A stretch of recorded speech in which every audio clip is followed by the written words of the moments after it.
Business can be a lonely game, but it doesn't have to be. Welcome to Boutique Chat, where we explore community over competition and how to scale your company with the balance and the happiness that we all seek. We'll hear from product-based businesses of all types, retailers, e-commerce and wholesale brands, along with industry experts shaping the future of our industry. I'm your host, Ashley Alderson from the Boutique Hub, and I can't wait to chat.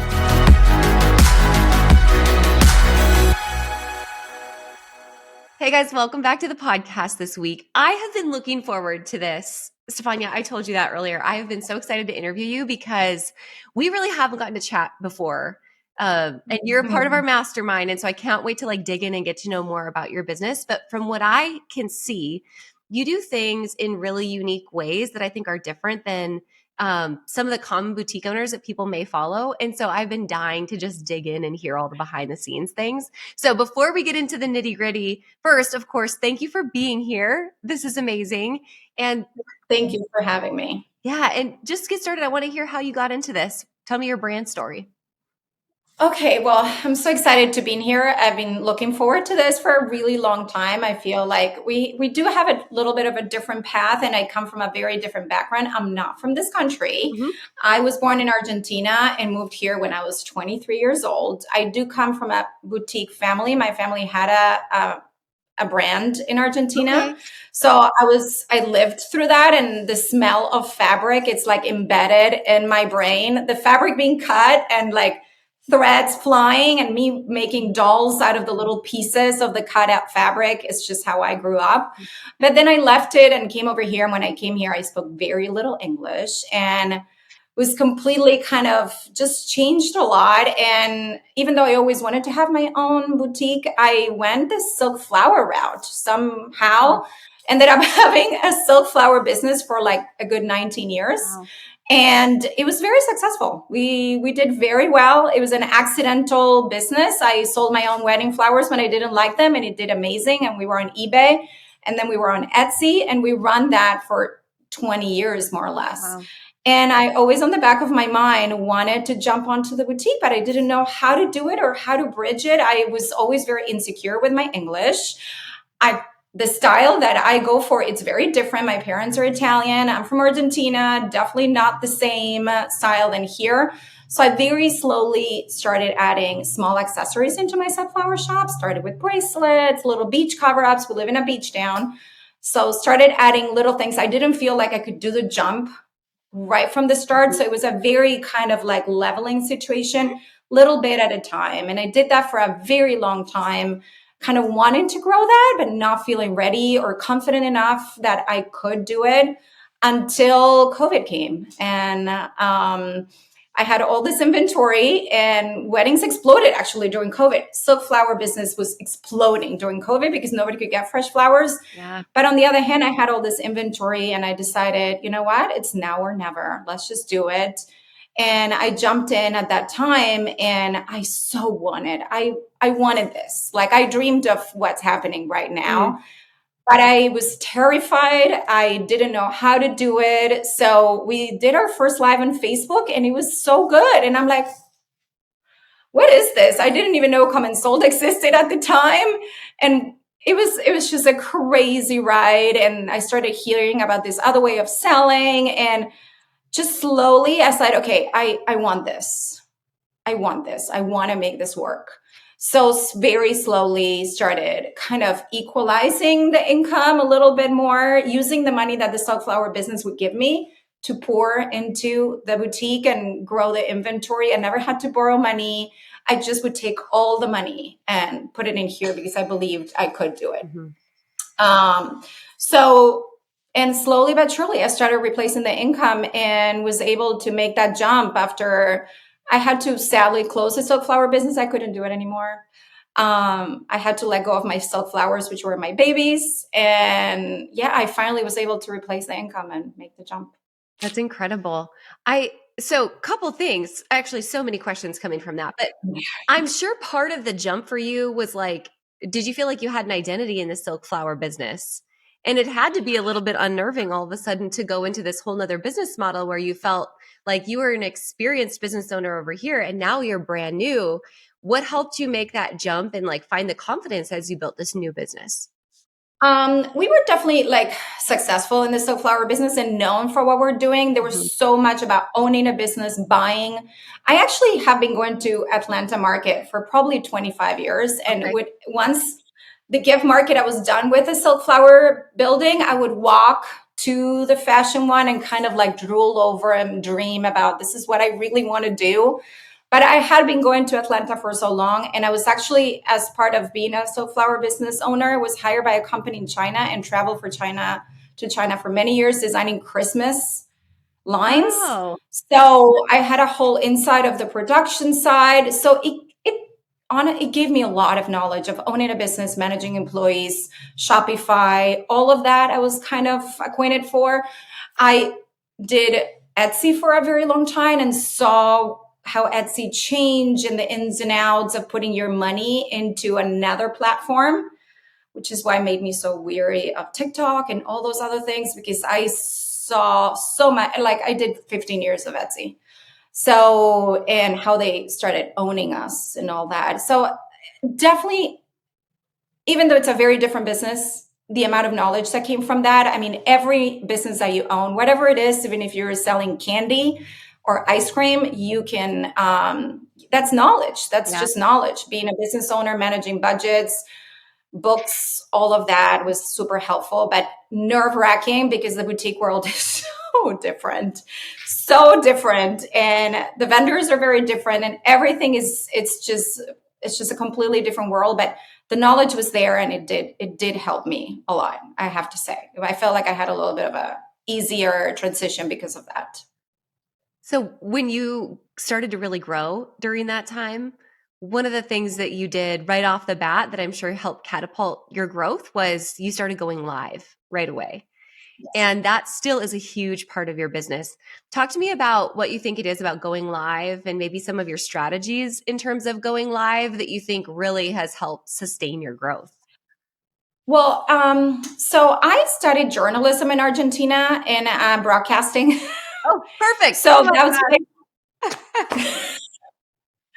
that's my degree. I wanted to be a newscaster, but then I moved here and I didn't speak English very well, so that had to be like put out and like forget about it and never go back to it. And I thought I would never, ever, ever, I've never felt uncomfortable in front of the cameras. And I am a very socially anxious person, but when you put the camera in front of me, it's like, I don't care anymore. It's weird. I think the opposite of most people. So I am just who I am on camera, on off Yeah. camera.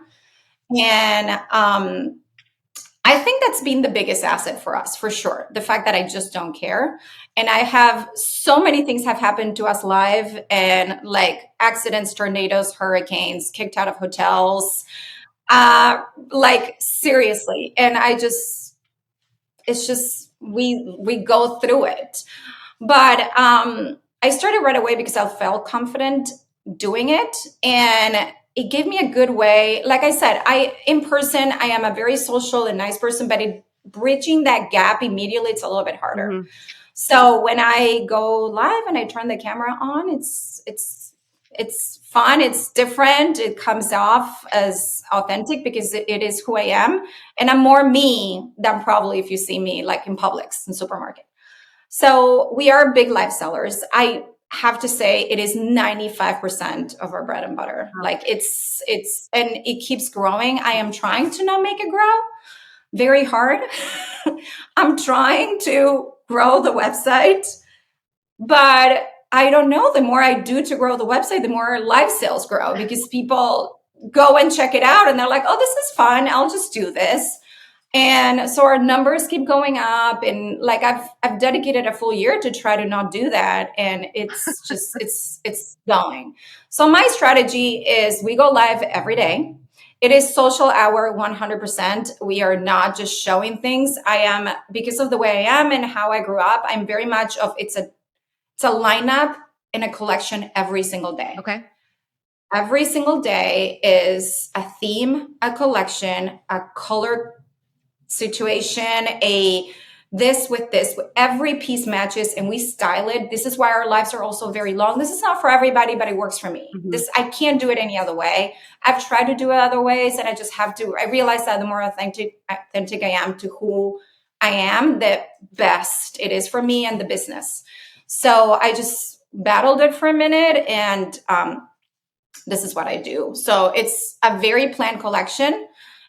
It's designed to all be interchangeable and create outfits and give women solutions. If you don't know how to style it, don't worry. I have 10 different ways of doing this. And the shirt, you can cross it like this and you can wear it with these shorts and these pants and this hat. And this is the purse you need for this. And these are the earrings that are going to go and match this. It is outfits, but it is every day. So it's Mhm. 6 collections a week I love. and at 30, 40 new pieces a day.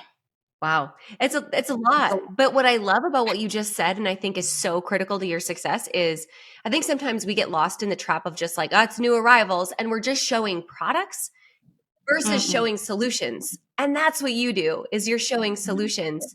So You have to be intentional on it. To me, I mean, so many people are successful doing that, and I love it for them because that's the journey that works for them. But it doesn't work for me, and my brain would not allow me to be live 6 days a week unless I enjoy what I'm doing. And it's 6 days a week, 2 hours a day, sometimes 2.5. And unless I love what I'm doing, I can't do it as much and as good as I do it. So this is what works for me. I offer solutions. I offer fun time. We discuss everything while we're live, from menopause to hair extensions to lashes. And it's definitely like a group nice experience that translates into our group, into our community. mhm. People have become friends. People travel to meet. We go to rodeos together. We definitely have created like, it's people we speak to each other in a fashion level, but also like we have similar sensitivities, a similar appreciation of things. And it just creates like, if you get it, you get it. And if you don't, you keep scrolling and this is not for you. I love that. You know, Yeah. that's it. And the community piece of it's absolutely critical. I think that's one of the benefits of, well, first of all, I know you have a group, but I think groups are just still so critical.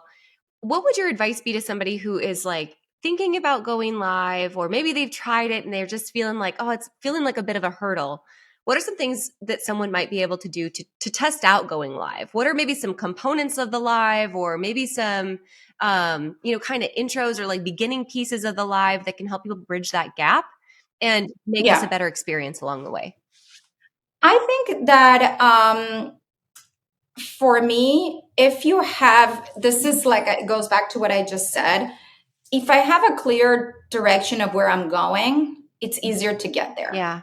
So if I know that this is the style and the vibe of what I'm going to do, and this is what we're going to talk about, and this is the theme, this is good. What I started doing at the beginning, I don't do that anymore, but I would roll the rack of what I'm showing and I would tell them, this is what we're going to go through. I'm going to show you how to style this with this, with this. You have to wait until you see this piece. It's amazing. Wait until we style it with this top. And it kind of bridges the gap and it gets people talking and asking questions. And the silence is deafening when there's nobody there. And Yes. it's so loud. The silence is so loud. So it doesn't hurt to ask a few friends to join you if you, but those few seconds that you don't know if anybody's going to show up, they're hard. They're not for the week of hard. They're still hard today, honestly. Yeah. But I feel like conversations, I'm not much into games. We don't play games. We don't do the spin the wheel or anything like that. But I feel immediately we get talking. First of all, I always go back to an anecdote of something that happened that day, not purposely, just I like sharing my life. And I'm like, can you all believe what happened over here? And, I'm wearing this cute top and this is what happened. And I was wondering about this. I start every day going, does coffee taste good out of your mug unless it's your mug? I can only drink coffee out of my own mug or otherwise I don't like the taste of it. Just kind of like start a conversation and people are going to come for the clothes. We're going to stay for you. If they can't mesh with that, it's just not going to work. So I feel like them appreciating that conversation and that candidness and these are the clothes. This is who we are. Do you like it? Stick around kind of vibe. Yeah. I would try to bridge it like that. That's so That's what we always do. That's so powerful. People are going to come for the clothes, but they're going to stay for you. Well, we're dropping the mic. We're going to put that on Instagram because it's so true. How do you take that same energy and your personality and just that community feel? How do you take that and bridge that then in other marketing mediums? So for you, how does that come across in email and in text and in on your website as well? On Instagram, how do you keep conveying that same personality without you burning out being everywhere all at once? Okay, now I feel poked. So,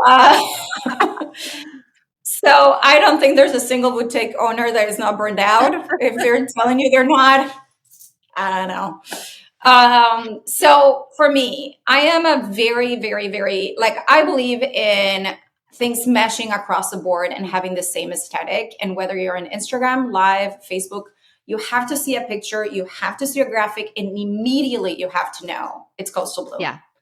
Like, there can be no doubt. You have to be like, wait, obviously this is Coastal Bloom, because it all kind of has to go together. The way we edit the pictures, the font that we use, I am super intentional, and my employees would tell me I'm a little bit of a pain in the rear with it. I am very high demanding on everything being across the board. Now, not that we don't make mistakes and stuff happens all the time, but I am very, very, very much like that. So I love Instagram, actually. I don't do TikTok. I have zero. I think we have an account and we posted 6 videos and we're awful at it.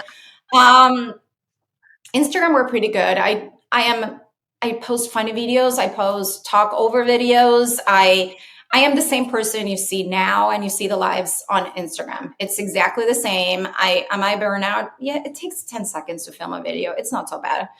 It's more about the hashtags, the understanding the algorithm. That all drives me crazy. But the spontaneity and you being who you are and people knowing. And then I post a reel that talk all the time. I do this about things that happen on the lives and things that happen. I post a reel about it. Like, it's been discussed many times. Am I really 5'5"? And Steph, I don't think you're 5'5".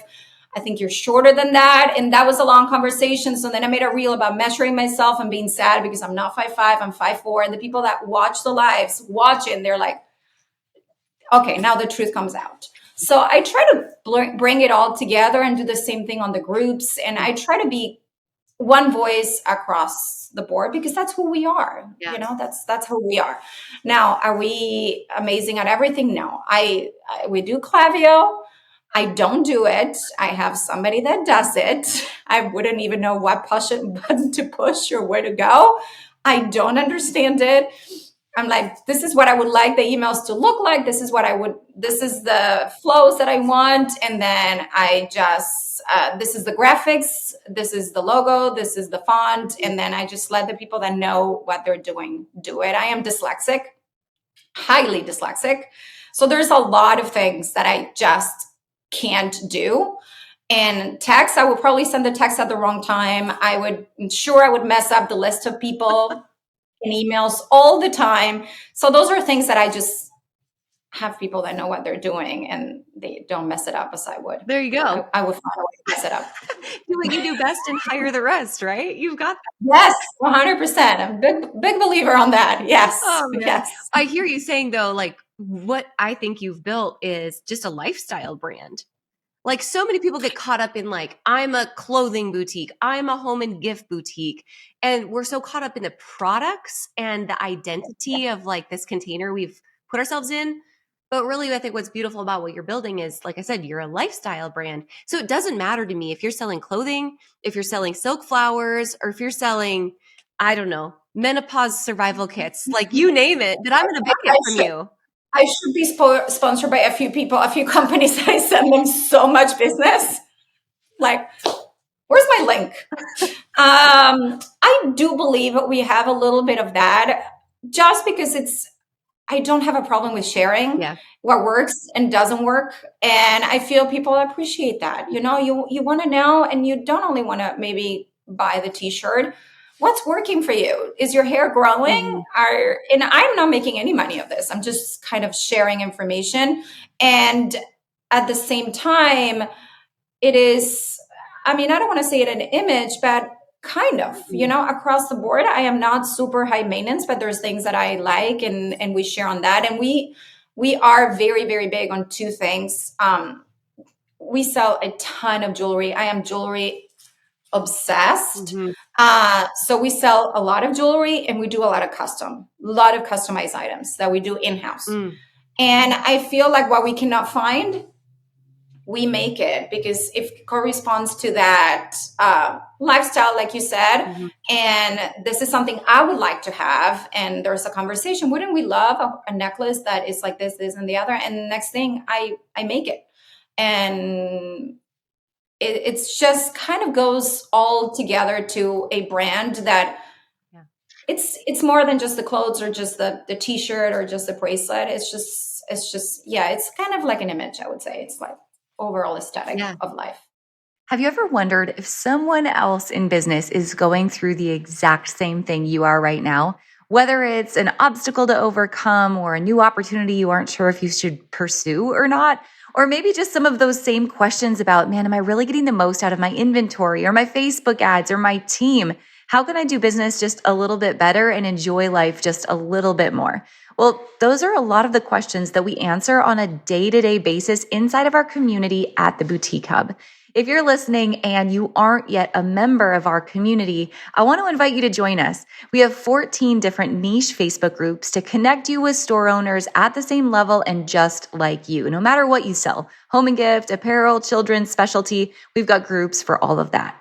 Plus, we want to get you up to date with the latest training, the latest information and strategy on what's working right now in our industry with our weekly education, plus our maxed out training library. We also have hundreds and hundreds of vetted, amazing wholesale brands who have been proven to do business in boutiques.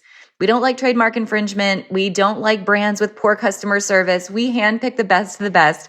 And the best of the best love working with Boutique Hub members as well. So they offer numerous discounts and free shipping, whether it's at market, inside of our groups, or on our own wholesale platform, hubventory.com, with thousands of dollars in savings just for Boutique Hub members.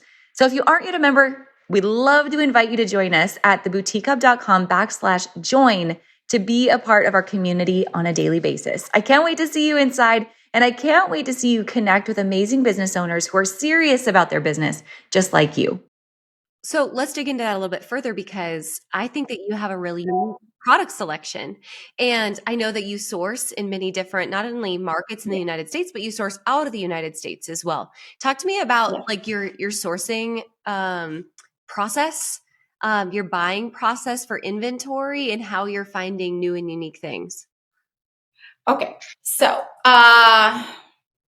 because I guess I am not from here, and my husband's Italian. He is from Italy, and my dad's Italian. I always felt very attracted to all of that. And like I would say a good percentage of our business, 40-50%, it's Italian made clothes. Wow. I've always loved it. There was a few brands that I would go to market and always admire and love the fabric and the way things fall. I have to say, I'm not a young customer. I'm not a mom Starbucks person. That it's not my customer. I would say it's more my age and older. People that want to dress well, feel good, that fabrics that don't compress you, that accentuate the good things and hide your insecurities. So I felt like Italian clothes did all of that. And I started carrying some brands that you would find in market, but then I found a few vendors that were willing to work with me. I think that finding small vendors, it's a good thing if you find small vendors that are willing to work with you, that need your business and that you need their expertise. And if you can create this partnership, it's hard when you're a small boutique to find big vendors that will work with you. It's very hard. I still, at my level, find it hard to work with some of the big vendors. But I found 2 or 3 vendors that were willing to take a risk and produce some things. So then we started creating our own designs, and I would see something, I'd be like, oh gosh, I would like it in this. So now we have a style of top that we have produced in probably 20 to 30 prints by now. And it's the same top all the time. And I like the fit, and it's new fabric, new prints all the time. We produce our own joggers, and we produce shirts. We're in the process of designing like a blouse with ruffles. So yeah, we produce a lot there. I have found some smaller vendors that are willing to work with me. And we are actually going, first time ever, which is super sad. I won't be able to go to the summit. We're going to Milan show. Amazing. And I've been wanting to go to the Milan show for a really long time. So I'm going to do that. And I have traveled to Italy and Germany a couple of times to see vendors and kind of solidify that relationship. Mm-hmm. It's not only about going and buying, but about creating a good relationship with them. And so we manufacture a lot of that in Italy. And the good thing about Italy is that they don't have a Chinese New Year, first of all. Amen to that. Amen to that. Second, their quantities are not China quantities. Mm-hmm. Very different quantities. It's very different. You don't see it everywhere. So it's a little bit kind of, it has like, oh, I haven't seen this anywhere else. So it gives you a little bit of uniqueness. And second, they're really designed in a way. I find a lot of times, and we carry a lot of brands that are made everywhere. These brands are very forgiving. Mm. The way they're manufactured, they're very forgiving, and they're a little bit more, if you're a little bit more self-conscious on your body, this is definitely like a good one. So we started producing there, and we have kept growing that segment of our business quite over time, like pretty big. And then we did that with jewelry and a few other things that we have been growing. Now, how do we manage our inventory? Again, I am feeling seen right now. It is a it's a big problem for us. When you order like I order out of WhatsApp and FaceTime, it is nearly impossible to go through the normal avenues of. I do have faves, and I was with Management One for a long time, and I absolutely love Management One, and I encourage anybody that their ordering process works. I so want to go back, and I keep talking to Mary to see how I can make it work, because my ordering process is so bizarre. It's WhatsApp for jewelry, and they send me pictures. I go this many. I don't even know how to keep track. Stuff shows up, and I'm like, oh gosh, yes, I remember now. I have to go back and look up in WhatsApp what was the price for it. So it's not my strongest suit. I would say somebody else that is more numbers driven and all that could probably give a lot more insight into that. But it works for us. It just works for us, the way we order and the way we do it. You just have to find what works for you. You can't accommodate yourself to just everything out there. You have to pick and choose what your battle of the day is and which mountain you're going to climb this week and this month and this year. And I would love to get to a place where in the future I am so structured and organized. It's also a matter of having the right people. I don't have the right people for that. Yeah. Employment is hard. It's very hard in a small beach town. And I will get back to that next year when we've done it better. Well, it's part two. I just love it. I love the transparency. I love the honesty. And every business owner, like, that is such real life. Every business owner has that. I know what my strong suits are and what my weaknesses are, and that is a definite weakness. But I'm aware of it, and I am trying to put systems in place to improve it because I know it will make it better. But for right now, it's like I said, I have to pick, this is the year of fixing this. Yep. And then we'll move on to 75 other things that are one bite at a time. I've got to call out something that you just talked about that I think is important for everyone who's listening. And you said this multiple times, like, this is what works for me, and it's not for everyone. And I have to call attention to the fact, like, this whole business model you just shared of how you're sourcing, what you're sourcing, why your products are unique. I think that one of the biggest downfalls of the boutique industry is that so many boutique owners look alike. They all are fast fashion. They all are sourcing from the same places. They're all trying to sell in the same way. They're right now trying to compete with Shein and with Temu and who can be the cheapest. To me, it's a race to the bottom. It's absolutely a race. You can't win. You can't. You can't win. No. And so, I mean, if that's you and you're listening, like, please don't take offense. But this is your wake up call that there are other ways to be successful. It does work to have higher quality, higher priced items. And if you go back to, I love that you're talking about your family being in this industry for so long. If you go back to the origins of what it means to boutique, it is highly curated. It's higher quality. It's hard to find pieces. We don't need to look like, Shein and Temu. We need to look like what we are curating, what solves our customers' problems. What's your thoughts? And I feel like there's some market there. Listen, in the boutique world, 40, 50, 60-year-old women are forgotten a little bit. Yeah. Okay? Clothes are cut for a different age. We still need to get dressed and we still need to look cute. And we don't have kids in college anymore. We have a little bit of a different outlook on what is important. So that's number one. Number two, again, if you can sell fast fashion and sell a billion Judy Blue, then I honestly, I tried. It just doesn't work for my model, or if I don't love it and it's not me, I can't fake it. You can tell right away that it's not me. Yeah. And for me, the only way to do this is to be authentic to who I am and the things that I like, and just remain like I have a clear vision of who my customer is. Mm-hmm. I speak to her all the time. Would she wear this? Would she not wear this? Would she look cute on this?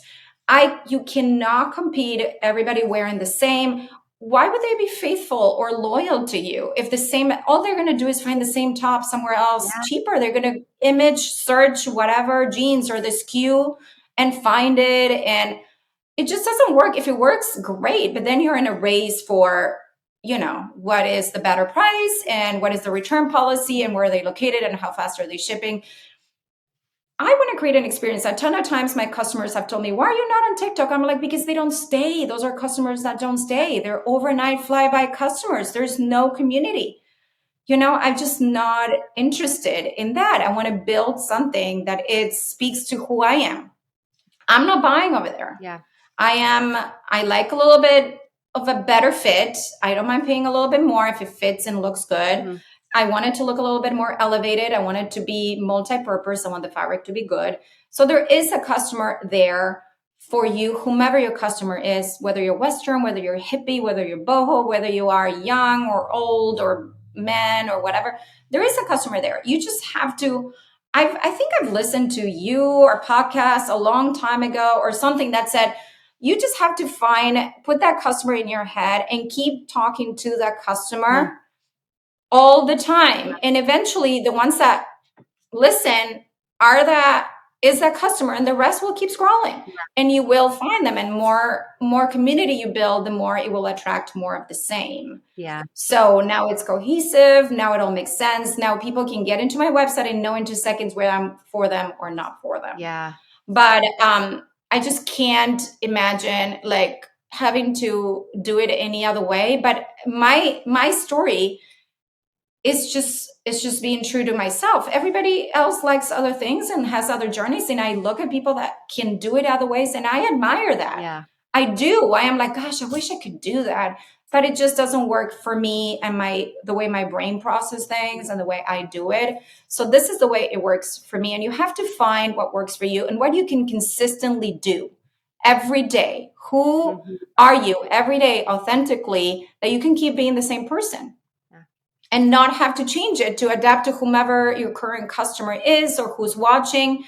Eventually, yes, it's a harder climb, but when you get there, it's more solid because you build your business on the same across the board. Yeah. Well said. This is so good. So such wisdom. That's so good. I hope everyone listening is enjoying this as much as I am. Stefania, I've got a couple lightning round questions for you. Are you good? Sure. Okay. Yeah. All right. First thing, if I give you 2 hours back in your day and you spend those 2 hours working on an income generating activity, what do you do? My number one income generating activity is me taking pictures and filming video and content. So I would do more of that. Yes. That's what works for me. Awesome. Best advice someone's given you that always sticks with you? Oh God. It's a book and it's called Atomic Habits. James Clear. One of the best books I've ever read and literally changed my business life. And it's about sticking to your habits on the long run. The difference will be seen at the end. So good. So on that note, next question, what are some boundaries that you set and how do you stick to those? Okay, when I get home, I don't answer messages or read messages or do anything anymore. It's not that I don't work. I do. I might edit pictures, I might order, but I don't receive any news that could alter my mood. It is my sacred space, and I don't do it. I don't read emails. I don't read messages. I don't get on Facebook messages. No, not now. That's so good. I like that. I like that. Okay, what's one metric that you live by, and what's one metric that you suck at? I look a lot of my brand's return percentage. What are the brands that are returned the most and returned the least? And I live by that. If a brand has less returns, I invest more in that brand.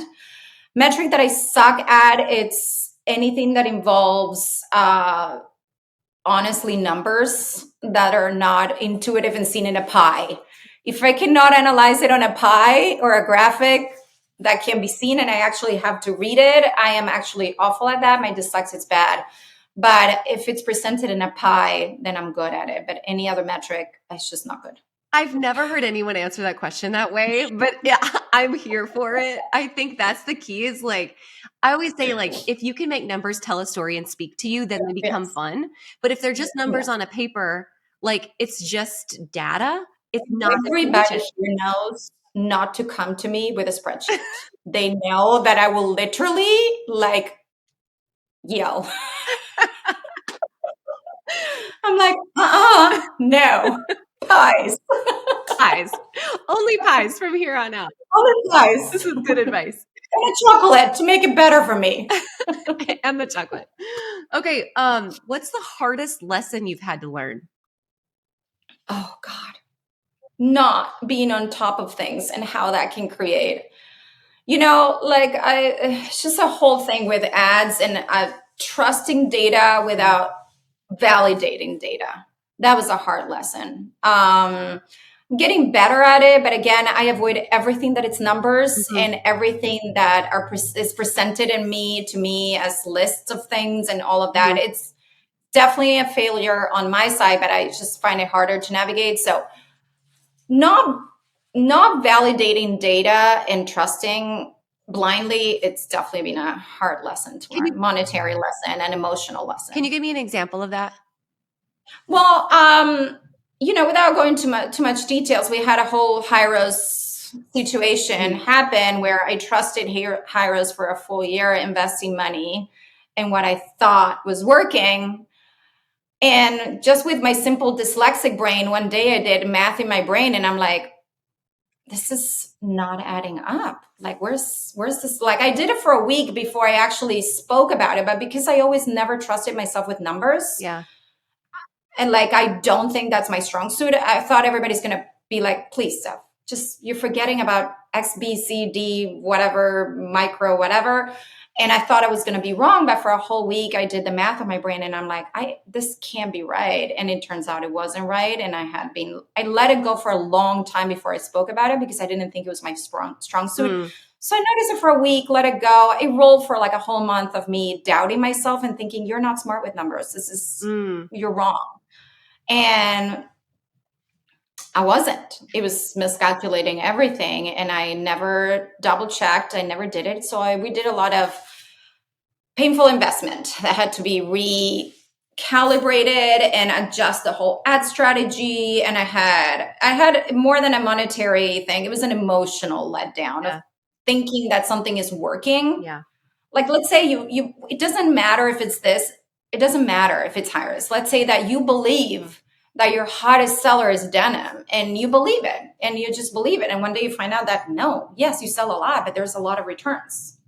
So it was like an emotional, oh gosh, okay, I guess I need to recalibrate my whole brain around that. Yeah. So my biggest lesson was definitely just not trusting on myself and therefore not looking at numbers and not being on top of things. It's so hard as a business owner to be on top of everything. You can't. Something's always going to pass by and you're going to miss it. and you hope that the ones that you miss are not really big. And sometimes it's just easy to just push it back and be like, no, I'm not even going to look at that. Let's pretend that it's all fine. And you kind of know that it's not, but you don't want to deal with it. And then you have to deal with it. There's a lot of lessons actually wrapped up in that. But your Yeah. intuition, it's so easy to tell yourself that story of You can believe anything you tell yourself enough. yeah, Yes. to live into your doubts like that. Man, Yeah. good lesson. Thank you for sharing that, by the way. Yeah. All right. Well, last question. So I just love your story. I love your brand story. And Thank you. when I think about your business and just this journey you've been on, right? Multiple businesses that you've owned. When you fast forward, let's say 20 years down the road, right? Hopefully you're like sitting on the beach somewhere, your front porch somewhere, and you're enjoying retirement and you're with your family and you're looking back on this journey that you've lived and these businesses you've had and the lives you've touched. What's the thing that you want people to remember most about you and the way that you lived? All right. So I always had fun doing what I do. I am a workaholic, as I believe most boutique owners are. Like, otherwise, this is not the business for you. But a little bit of dance always comes along with every day. Now, the most important thing that I think my kids, which is the only measure that I value, what my kids are going to think of me when they're older, and what are they going to remember? I think they're going to know that I chose a lifestyle versus money. Okay. Like, for me, it was always very important to enjoy where I work, the building, the location, the lifestyle, the hours. And I could have chosen to do it a different way. But if I looked at me 5 years ago or 4 years ago, this is what I wanted. This is the size of business I wanted. This is where I wanted to be. I did not want a warehouse. I didn't want forklifts. I didn't want 100 employees. I didn't want that. And I kept it in a way that I'm trying not to let it invade my life too much, but I talk about this with my kids all the time. It's like, you have to choose the life you want and just make every decision based on, is this getting me closer or further away from that? Is this helping me inch to my, idea what success looks like, or is it pulling me away from it? I can't do it any other way than like what I have in my mind now. And I talk about this with my kids all the time. And it's just choosing lifestyle and the way of life over money. So quality over volume. That kind of type of thing for me. So good. I love that. Such a good measure of if you lived with intention along the way. Yes. Yeah. Yes. So good. Yeah. Well, Stefania, this has been incredible. Thank you so much for joining me on the podcast. I have enjoyed every minute of this. You guys, I will link up all of her information in the show notes so you guys can follow along. If you're on Instagram, you can follow along there as well. But again, many thanks for being here and for being a part of our community. Of course. Thank you so much. It was such a pleasure. Hopefully people find this useful in some sort of way. They will. Thanks for listening, guys. I hope you took away all kinds of nuggets and new ideas from this week's episode. Don't forget to subscribe and leave a rating and review. We love to hear your feedback and give you a chance to be featured on the show each and every week. For more information on our spirit of community over competition and to access guest downloads and bonuses and all the resources we talked about on the show, head on over to theboutiquehub.com and join the community. We'll see you next week.